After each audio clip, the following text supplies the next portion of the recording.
She is now. Yeah. In Ukraine. Yeah. And, well, she's USAID. So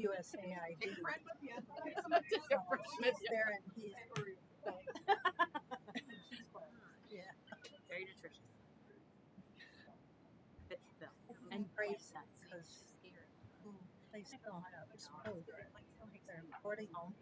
And then I'm going to get sorry. We family members totally quite understand life. He's coming. He is. He's gonna be like 10 minutes late. I'm just waiting for Dave. We can start with that. Okay, yeah, I think I don't know. His office schedule was not amenable to change. Oh, yeah, doesn't surprise me. Who's where? Waiting for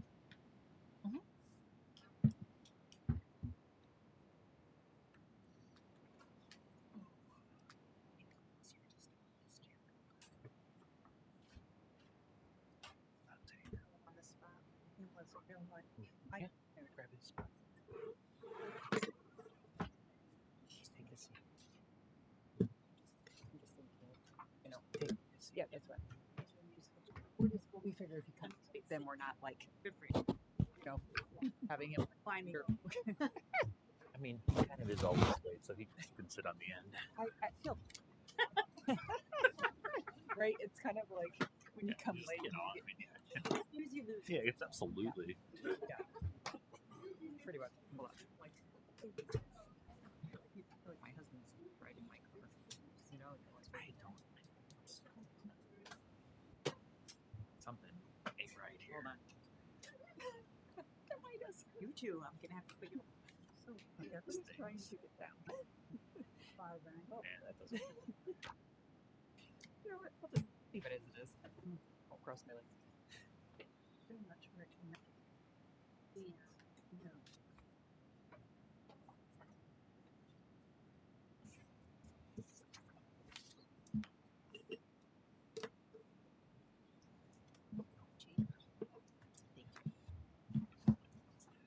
Oh.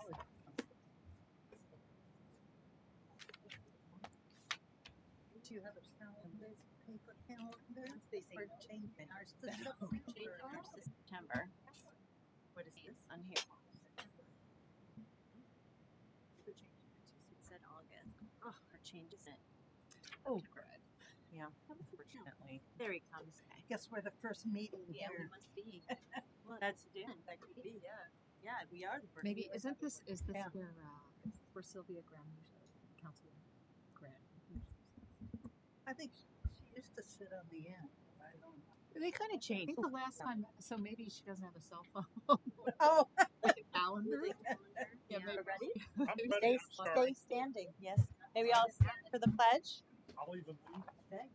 I pledge allegiance to the flag of the United States of America and to the republic for which it stands, one nation, under God, indivisible, with liberty and justice for all. All right. Thank you all for being here and our guests. So if everyone has had a chance to review the minutes from our last meeting, if we can have a motion to approve. I move the minutes be accepted as presented to us. And a second? Second. Dr. Boston, Yes. Dr. Brunt, Yes. Robin, Yes. Kathy, Yes. Dr. Osan, Yes. Terry. Yes. Thank you. Thank you. Our next board meeting will be on the 1st of October, but I'd like to think ahead and have a discussion regarding November. Our November meeting will fall on Election Day, which I think is a significant conflict. So historically, we have canceled November when it falls on a big election day, such as what we have coming. So I think tentatively that may occur if something happens to where we have to add an additional meeting to compensate for that. Then It's traditionally been a good handle it. We don't have it unless there's something of urgency. That's pressing that requires us. We can always pick it up at the December meeting. Right. So is everyone okay with that? Okay, and so I will move on to Carrie with new business. It says new, but you can go to old if you'd like to. I will give that allowance. So we were just hoping to, I wanted to clarify from the I,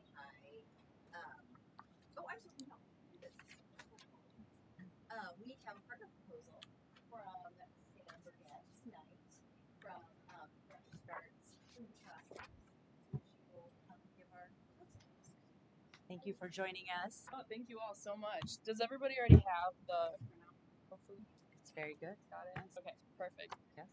Cool. So, for those of you who have heard my spiel multiple times, I'm sorry. For everybody else, very much for listening. So, I'm Sam Burgett. I am the police social worker at Porter County Sheriff's. I say that only because a lot of times people wonder how I make money in the nonprofit arena. I don't, but I'm not here in the Sheriff's Department capacity. So, back in 2019, I started a nonprofit called the Community Change Center. We do reentry, so we work with people while they're incarcerated, both within jail and within prison. And then my goal has been, as an organization, our vision has been to build a community-based reentry center that we currently lack in Northwest Indiana. So since 2019, we've run reentry programming. Pre-COVID, we were running in Porter County Juvenile Detention, and then as well as Westville Correctional. At post-COVID, we are still in Westville. We no longer do juvenile services within the facility, but as young adults come out, then a lot of times, unfortunately, they're landing in the jail, and we work with them in that capacity. But what we've been lacking all this time is the community-based reentry part. So a lot of times, whether it be out of Porter County Jail, Westville, no matter what correctional facility it is, we're able to provide very effective services within the facility. But then as soon as they get out, people recidivism, like DOC puts recidivism at about 30%, meaning within 3 years of release, 30% of individuals are going back to prison. If you look, that number doesn't account for jails, juvenile detention centers, or non-IDOC facilities, so that number is closer to 80%. So most people who are incarcerated are going back, largely due to a lack of having that. We don't have that community-based reentry service. So when people get out, they know they can call me. A lot of them don't, because as soon as they're released, then they're figuring out, where's my next meal coming from, where am I going to live, how do I survive. So that's why we lose so many people. They fall through the cracks and eventually go back. So since 2019, really since before that, the organization has been focusing on building out the reentry services in the community to be wraparound comprehensive. So what happens now is a lot of times people are released with no money, no transportation, and somehow they're supposed to get to 15, 20 different agencies, figure out what they need. Which nearly impossible, even for somebody who knows how to navigate the system. So at this point, the Community Change Center, we do transitional living for men coming out of incarceration, live there while they save money, work on their education, employment, get back on their feet to move out on their own. We partner with NEO and Portage to make sure there's low barrier adult education classes in the community. And then within Valpo, we do a Unity Cafe. So every Friday, we serve about 80 people. Many of them, not a majority, but a lot of them are experiencing homelessness and or substance use, mental health issues, all of the above.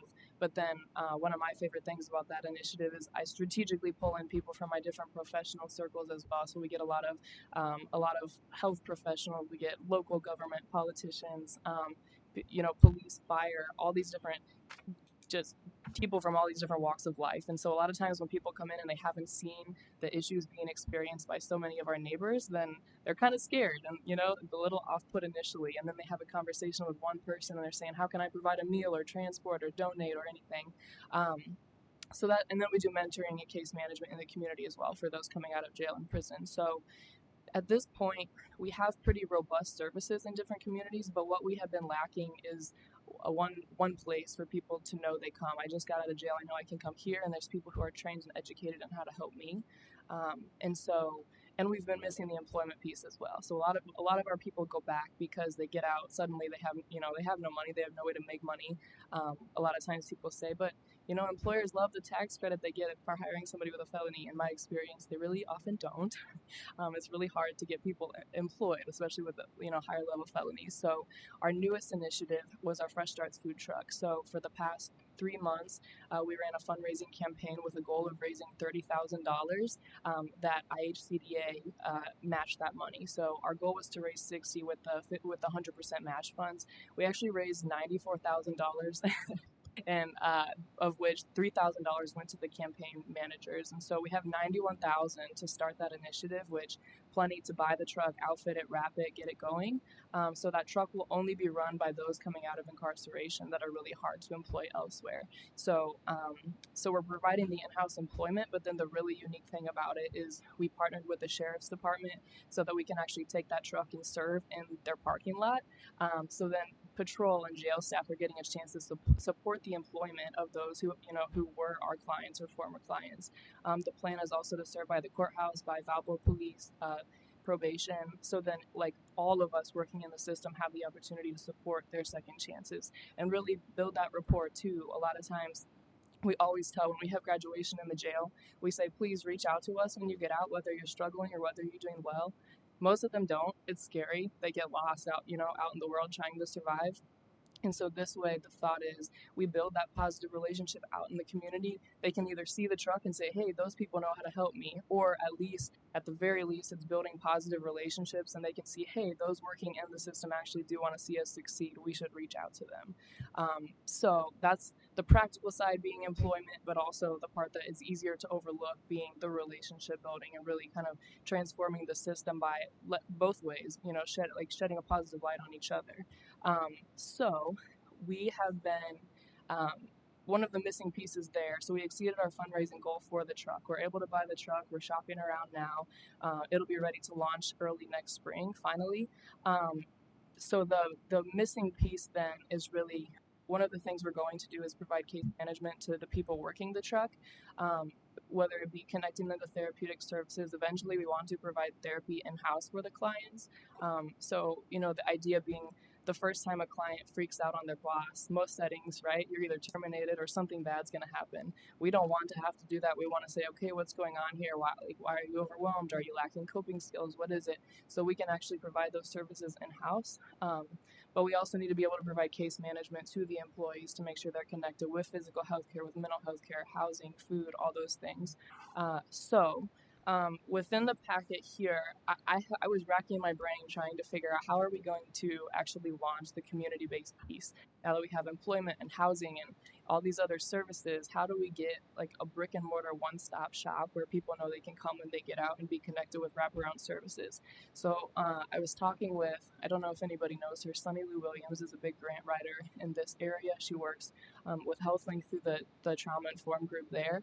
So I was talking with her about funding, and she's actually the one who said, well, Health First Indiana, this is like really, really aligns closely. So when I actually dug into it, I was like, I'll be darned, it really hits a lot of these boxes. So if you look on page 3 of this proposal, I laid out exactly what KPIs this aligns with and kind of better explains the vision for this program. In order to launch the food truck, we have those pieces, but we have partnered up with Recovery Connection, which is operated through Porter County PACT. So 505 Don Hovey, we've have a letter of support with them for a previous grant we were working on, agreeing to let us use that space to start building this program out. So one of the things in this process that I learned is that a lot of states, Indiana not included, many communities actually have reentry and recovery centers. So those coming out of incarceration can, get all their needs met in that one spot. We don't have anything like that. And so I talked with Tammy O'Neill with PACT or with Recovery Connection, and we kind of brainstormed, what would it look like to start transforming Recovery Connection into more of a reentry and recovery center. So that gives us the spot that we need. The question becomes actually building out the programming. So the idea is if we hire a program director, that person would oversee the truck, they would oversee the case management and make sure that those working on the truck are connected with the physical, the mental health care, all the case management that they need. But then that person is also going to be tasked with starting to build out the community-based reentry as far as bringing in other justice-involved people who are not necessarily working on the truck. So that person would be tasked with overseeing the Fresh Starts Food Truck project with the care, the well-being of those working on the truck, but then also starting to develop the reentry center as far as mentoring and case management. So eventually we want people being released from the jail to know, hey, I got out and I don't know where to go, or I don't know how to get connected with what services I need. I know I can go over to Recovery Connection. Community Change Center will have somebody there who's able to help do my case management services. So if the KPIs on page 3, I don't know if anybody has any questions or not, but really all of it is kind of is directed at this program director. The reentry program director would be tasked with, especially for those working on the truck, with making sure they have their needs met. But then also anybody being released from the jail could show up, and maybe it's they need health services for their family, even right, for themselves. But also we're really able to kind of hit all these boxes by saying by doing a family assessment too, figuring out what does the whole family need once that person is stable, well, and taken care of. So I also, if you go to page 4, I've laid out what our budget looks like, what we have so far. Because we raised so much over our goal for the food truck, we're able to pull some of that money to start supporting this project. But I have down below for the deficit that we're looking at is really $59,400 in order to actually pull some of that money, launch the reentry program director in this year. But that is the funding that would be needed to actually full scale launch it. We're launching the food truck no matter what. That's going to roll out in the spring. But to build out that community based reentry piece, that's the funding that would be needed. In terms of sustainability, then where we're at is, so of course we're always writing grants, but that's not always the most reliable, right? So we are about halfway through the process. We've actually been approved to become a Medicaid provider, but we're halfway through all of the managed care entity applications. So once we make it through that and we're approved, then we're actually able to start billing for our case management services. So our transitional living is already supported by recovery work, so that project is self-sustaining financially. The food truck estimated for the first few months, and that should be self-sufficient as well. And then with the grant funding, and especially with the Medicaid provider, then ideally after 2025, we would like to see it where it's supporting itself through the government funding. So that this is a one-time act. Yes.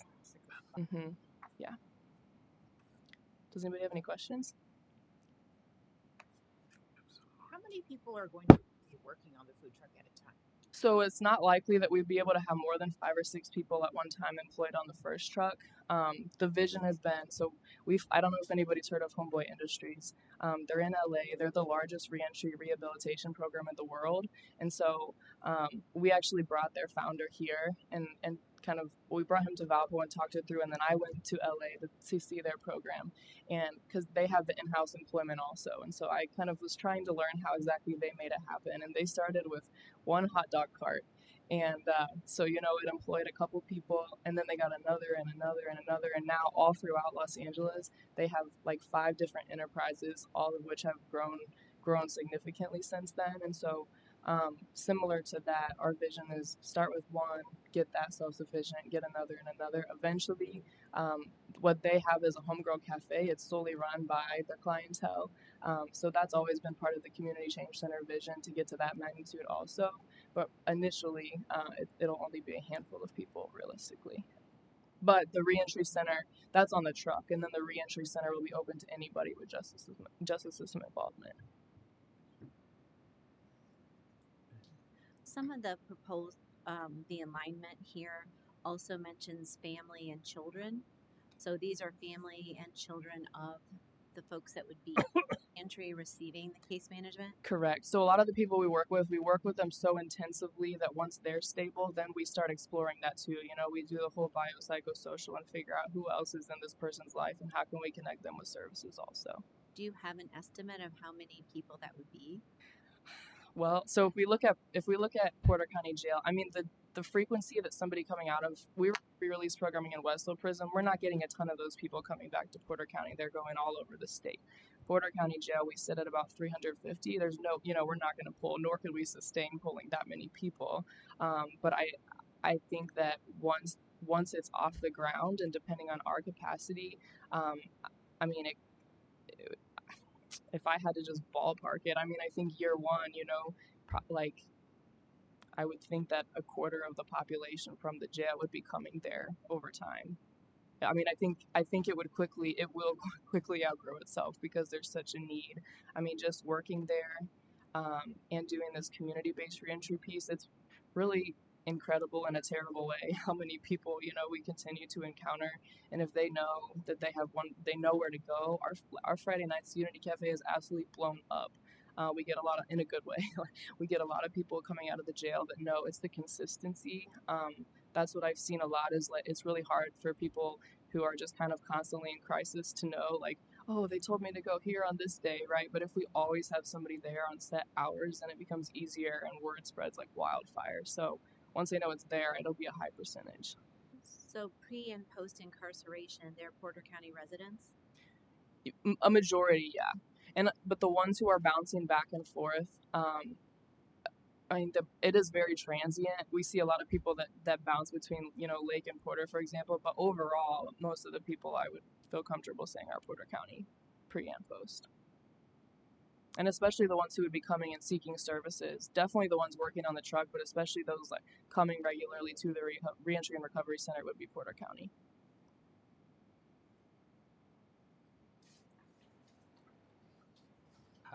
If you don't mind, how are you guys going to choose who you do put in employment?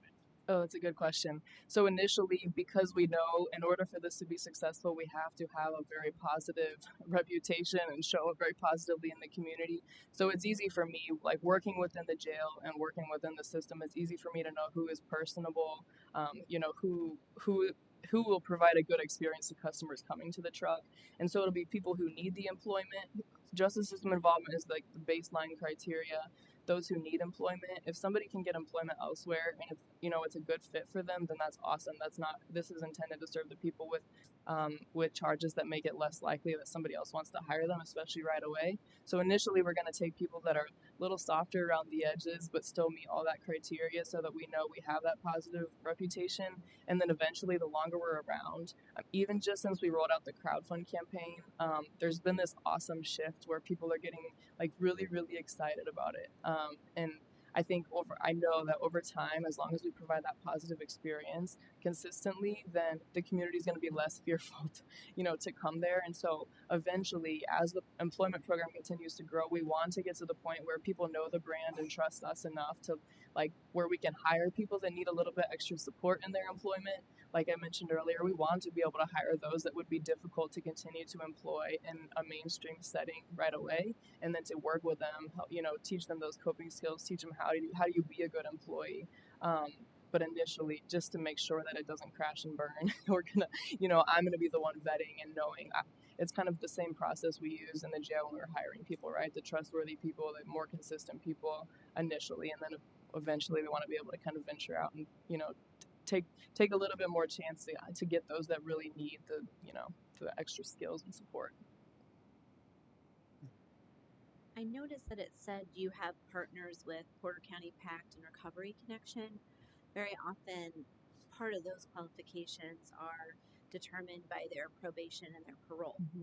Right? Is this also going to be a part of probation and parole? Nope. So that's the beauty of what we have been lacking and what this would offer. Recovery Connection, they get men from the halfway houses are mandated to go to the classes there. Or none of our stuff is mandatory. We don't.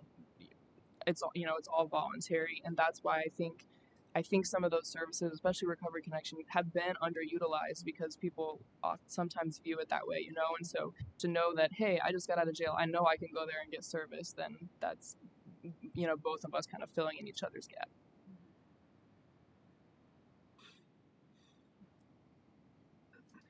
Well, I applaud you for this initiative that you've put together. If everyone doesn't know Sam, she is someone you should get to know. No, truly, I've paid attention to this initiative and how you've funded. I didn't know of this Community Change Center until recently in the last few months, and what you've accomplished reaching out to schools, even, and they've helped gather funds and projects that they've done. I think it's amazing. I think certainly, you bring to light a very important issue. We focus a lot about getting people off the streets, but when it's time to re-enter them into the community, it's also our responsibility to help them to become, good citizens back in the community again. So this is an important initiative. So thank you. Thank you. Thank you. So if everyone is agreeable, if we would like to propose a motion to approve this funding to the Community Change Center for their Fresh Start Food Truck Community-Based Reentry Program. I think now would be the time unless there's any other questions. Which amount? The Are we- value, So the amount of the 59,400, that's what you're asking, correct? A one-time ask. I'm asked. And those meet our, like she laid out. I think that's always my question. Do we meet the parameters that we have to submit back to the state? Of the 15, so the approval for the 59,400. And just so I know we went over the budget, we kind of talked about the state spend plan and then the budget and our distributions. We had met with Sam in the beginning, and she was working through the crowdfunding and different fundings and things like that. And so we kind of talked about those kinds of things, and she was kind of getting all of her funding in order and then coming back to see. So these are all things that we accounted for in that spend and that distribution if the board see fit to approve it. So it is something that is in there in those specific core service areas. Would this be a routine annual One thing time. you want to support, or it'll be hopefully same? Yeah, so by the end of 2020, I mean before that, we should have our we should be a Medicaid provider and be able to start billing for the services offered there. Thank you. Is this going to go out of our budget for next year, or would that be going out of this year's?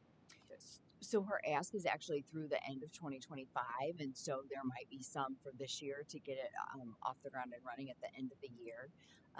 And so in both cases, because things that we've approved to have taken a while to get going, and so we had accounted for those things for all year. So we have monies both in 2024 and the bulk in 2025. So it might Be split. split, is what I Yeah. Yes, I apologize. Okay. Does anyone want to start a motion? Motion to approve. Second. So we have a motion to approve and a second. Yes. Dr. Watson, Yes. Dr. Brunt, Yes. Dr. Flynn, Yes. Robin, Yes. Kathy, Yes. Dr. Rosan, Yes. Terry. Yes. Please come back and give us updates. Yeah. I will. Thank you so much. And please, you're all more than welcome. If you want to come check us out on What is- Friday. Yeah. So diner style is the menu. We actually did a cook-off. It was amazing. And just, I'm sorry I'm taking so much time, but we had, this organization is so full circle that I shared this in the commissioners meeting also. So 2.5 years ago, I had 2 clients, one in a tent, one under a tarp, and both horrifically addicted, near death. And we did this cook-off like 6 weeks ago, and both of them were there serving food that they had. One that he prepared, one that I prepared. He served it for me for this cook-off, and one of them actually won. So some of those dishes that now, like the clients who are, they're sober, they're doing so well, and now they're actually able to either work on the truck and or they actually should both of them come every single Friday and volunteer at the Unity Cafe now. So one of their dishes will be on the truck. So it's diner style, and that cook-off was to design our specialty menu. So every month we'll have, a new exciting thing for people to try. So anyway, if you want to come on a Friday, please do. We're at Living Hope Church, 1115 Calumet, from 4 to like 7:30-ish. So we do dinner at 5:30. We have a bunch of service providers now because we're pulling in such a vulnerable population that's really hard to reach most of the time. A lot of the different health providers or any other nonprofits, come. We actually do regular homeless outreach services there as well. So anyway, you're welcome. Whether it's the health department wants to do something there, you already do. You already do that regularly, but come check it out. It's a good time. Yes. Thank you. You inspire me with your passion and your presentation. Yeah. It's so good to see this. Thank you. Yes. Thank you. I I appreciate might go to work tomorrow now. it. I really appreciate it. I have the day off. Thanks, Sam. Thank you, Dan. Please forgive me for being so distracted earlier and not having the agenda in front of me. The next thing under business is the on-site sewage system ordinance, and I know Dan talked briefly about it last month. Everyone received a copy of the draft. I believe Dave kicking this to your report, correct? We're We're moving closer, principally by Dan's. It's one of the decisions we made is this is brand new, and there aren't a lot of templates out there that address all the state's issues. So Dan decided he would take our draft and go down to Indianapolis and meet with the people who will eventually be approving this. And I think that was very helpful in figuring out better exactly what they were looking for, although we came back with the idea that maybe they don't know everything that they're looking for. I'm sure you've never experienced that. Right. Yeah, At least. Dan and I both optimistically had hoped to have something for you tonight. About 10 days ago, it became apparent that just wasn't going to happen. So our goal is to have it in your hands to review at the October meeting.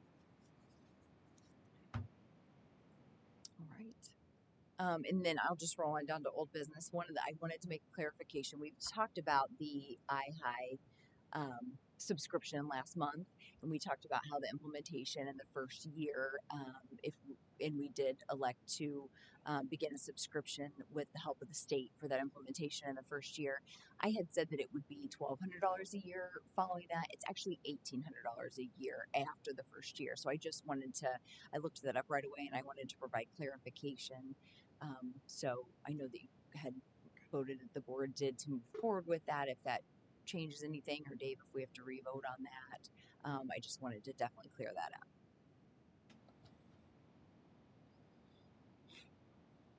Hearing none, then the staff and I will proceed with $1,800. Thank you. I think that's justifiable. Yeah.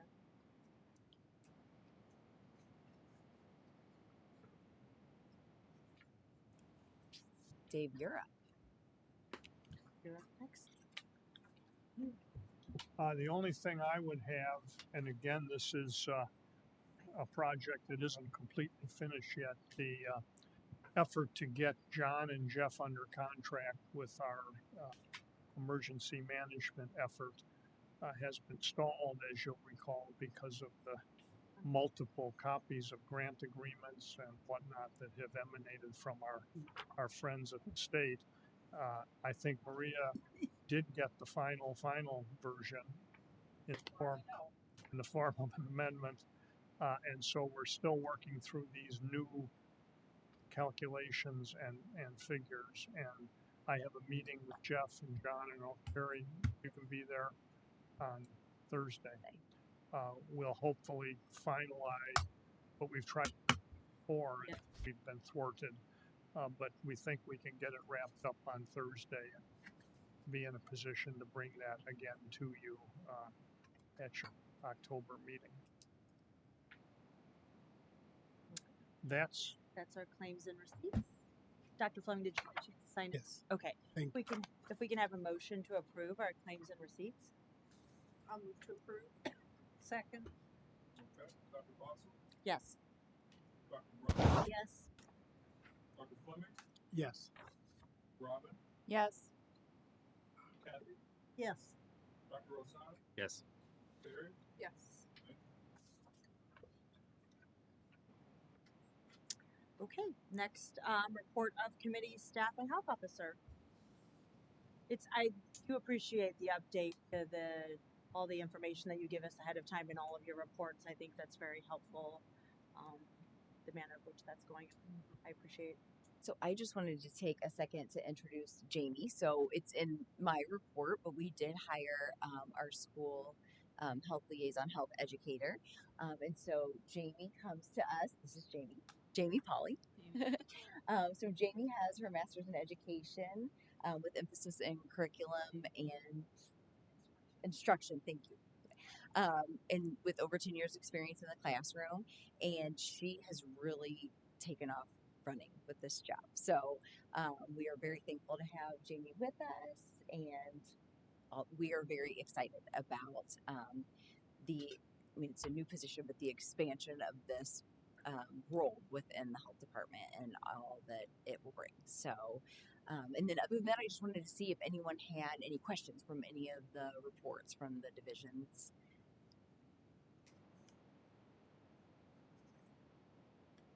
I do not. Okay. Thank you.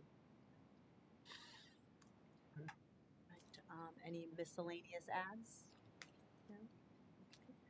Any public comment? All right, well, this was record time, my friend. So if we have a motion to adjourn, Motion to adjourn. I move we adjourn. I second. Second. All in favor, say aye. Aye. Or on the alternative, stand up. Dr. Boston. November? What exactly? We're gonna cancel for now. Okay, just for now. Yes. October, no. October 1st. Our applicant is not